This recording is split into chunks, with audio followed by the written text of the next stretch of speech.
Quelques jours s'étaient écoulés depuis le départ d'Evelyne de Belleville et de Gaspard de Valmont pour leur voyage de noces.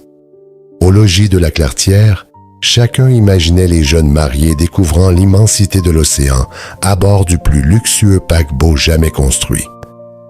La vie avait cependant repris son cours. Depuis plusieurs années déjà, Élise était devenue la véritable maîtresse de maison. Avec douceur et bienveillance, elle veillait au bon fonctionnement du domaine. Rien ne lui échappait, mais elle n'avait rien perdu de sa simplicité.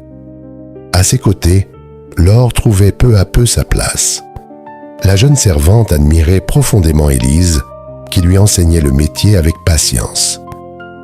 Bien loin d'une relation entre maîtresse et employée, une véritable amitié était née entre les deux jeunes femmes.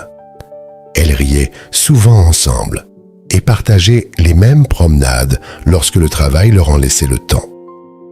Cet après-midi-là, elles décidèrent de marcher jusqu'au petit ruisseau du Faleron. Arrivées au bord de l'eau, Élise s'arrêta quelques instants. « Tu sais, Laure, ce petit cours d'eau est bien plus qu'un simple ruisseau. Pendant des siècles, il a marqué la frontière entre la Bretagne et le Haut-Poitou. Aujourd'hui encore, il sépare notre Vendée et la Loire inférieure. Bien des voyageurs l'ont franchi au fil des générations. » Les deux jeunes femmes commencèrent alors à traverser le Faleron en sautant de pierre en pierre. Mais, au moment d'atteindre l'autre rive, Élise posa le pied sur une roche humide. Elle glissa. Un cri de douleur retentit.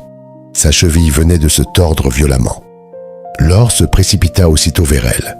« Ne bouge surtout pas, je suis là. » Passant son bras autour des épaules d'Élise, elle l'aida à rejoindre lentement le chemin du logis.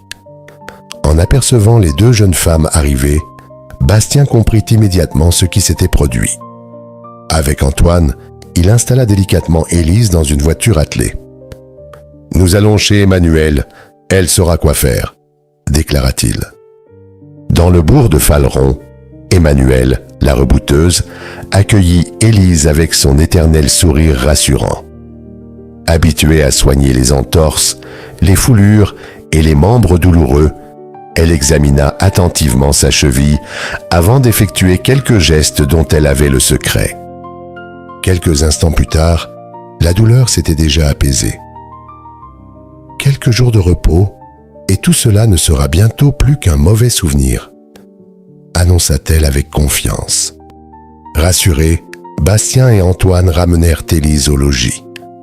Le soir venu, Laure vint discrètement lui apporter une tisane et quelques fleurs fraîchement cueillies dans le jardin. Les deux jeunes femmes échangèrent un sourire. Une nouvelle complicité venait de naître entre elles.